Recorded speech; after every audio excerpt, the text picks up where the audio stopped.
Isang pinagpalang araw sa inyong lahat. Tayo po'y magninilay sa salita ng Diyos, ang pinagmumulan ng awa at tawa ng ating buhay, ang salitawa. Lahat naman tayo mga kapatid ay nagdarasal sa Diyos, at kadalasan kapag tayo'y nagdarasal ay dahil meron tayong hinihiling o meron tayong kailangan sa Diyos. At ito po ang good news. Kapag po humihingi tayo sa Diyos, ang Diyos ibibigay niya sobra-sobra pa sa hinihiling natin. Sinabi ni Jesus sa ating ebanghelyo ngayon, "Ask and you will receive, seek and you will find, knock and the door will be open to you." Pero sa karanasan din po natin, may mga pagkakataon o minsan maraming pagkakataon na sa ating paglapit o pagsumamo sa Diyos, may mga panalangin o kahilingan tayo na hindi pinagkakaloob ng Diyos. Alalahanin po natin, kapag po hindi ibinigay ng Diyos ang kahilingan o ang pinagdarasal natin, ang problema ay hindi nasa Diyos, kundi nasa atin. At ano ba yung mga kadahilanan bakit ang Diyos hindi niya ibinibigay yung ating mga hinihiling o pinagdarasal? Bakit hindi niya binibigay? Kasi may mga hadlang. Ano po ang mga hadlang na ito? Una, hindi binibigay ng Diyos ang pinagdarasal natin dahil hindi ito makakabuti sa atin. Bilang isang magulang, ang Diyos ibibigay lang naman niya kung ano ang makakabuti sa atin.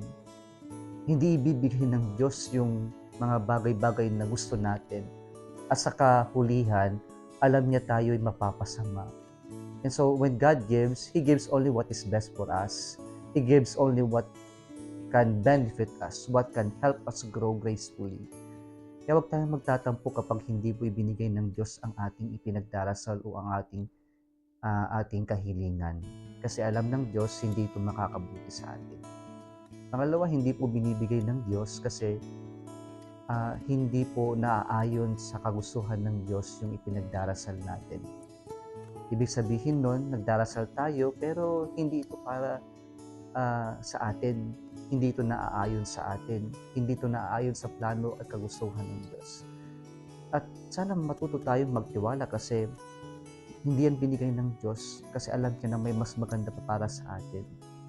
Magtiwala tayo na alam ng Diyos na ibibigay niya lamang kung ano yung nararapat sa atin.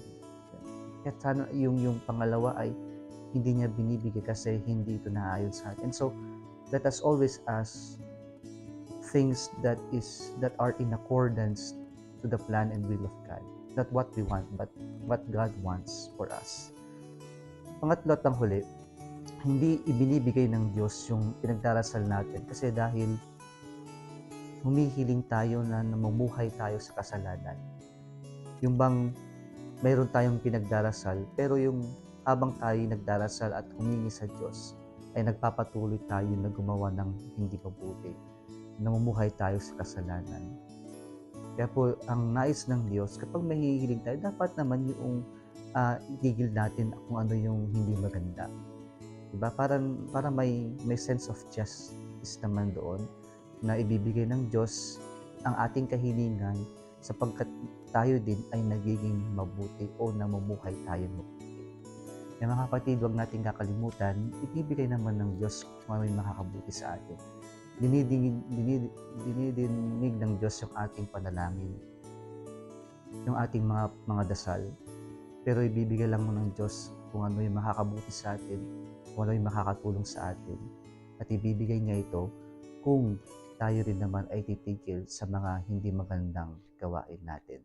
Kung nagustuhan mo ito, huwag kalimutang mag-like, mag-share at mag-subscribe sa Salitawa Facebook page and YouTube channel.